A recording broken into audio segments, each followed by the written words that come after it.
നമസ്കാരം. പൂക്കോട് വെറ്ററിനറി സർവകലാശാലയിൽ SFI വിദ്യാർത്ഥിയെ മർദ്ദിച്ചു കൊന്ന കേസിൽ കർശന നടപടി സ്വീകരിച്ച ഗവർണർ ആരിഫ് മുഹമ്മദ് ഖാന് നന്ദി അറിയിച്ച് സിദ്ധാർത്ഥിന്റെ കുടുംബം.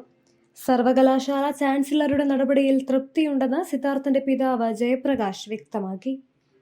ഗവർണർ വളരെ ബോൾഡായിട്ടുള്ള നട്ടലുള്ളൊരു വ്യക്തിയാണ്. അതുകൊണ്ടാണ് ഈ നടപടി സ്വീകരിച്ചത്. ഗവർണർ എന്നാൽ ചാൻസലർ കൂടിയാണ്. ആ ജോലി എന്താണെന്ന് കുറച്ച് വർഷം മുമ്പ് എനിക്കറിയില്ലായിരുന്നു. ആരിഫ് മുഹമ്മദ് ഖാൻ വന്നതിന് ശേഷമാണ് ഗവർണറുടെ പദവിയുടെ പവർ എന്താണെന്ന് മനസ്സിലായത്. എന്തൊക്കെയാണ് ഒരു ഗവർണറുടെ ചുമതല, എന്തൊക്കെയാണ് ജോലി, ഇതൊക്കെ ഇപ്പോൾ മനസ്സിലായി. പണ്ടൊക്കെ ഞാൻ കരുതിയിരുന്നത് വെറുതെ കുറെ ഒപ്പിട്ട് കൊടുത്താൽ മതി, അതാണ് ഗവർണറുടെ പണിയെന്നാണ്. എന്നാൽ ഒരു ഗവർണറുടെ പദവിക്ക് എന്തെല്ലാം ചെയ്യാൻ പറ്റുമെന്ന് ഇപ്പോൾ അറിഞ്ഞു. കേരളത്തിന് നട്ടലുള്ളൊരു ഗവർണറെ കിട്ടി. VC-ക്കെതിരായ നടപടിയിൽ തൃപ്തിയുണ്ടെന്നും ജയപ്രകാശ് പറഞ്ഞു.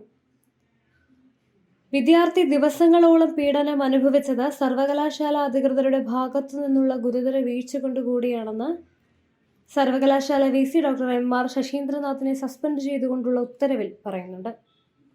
Web desk RPTV.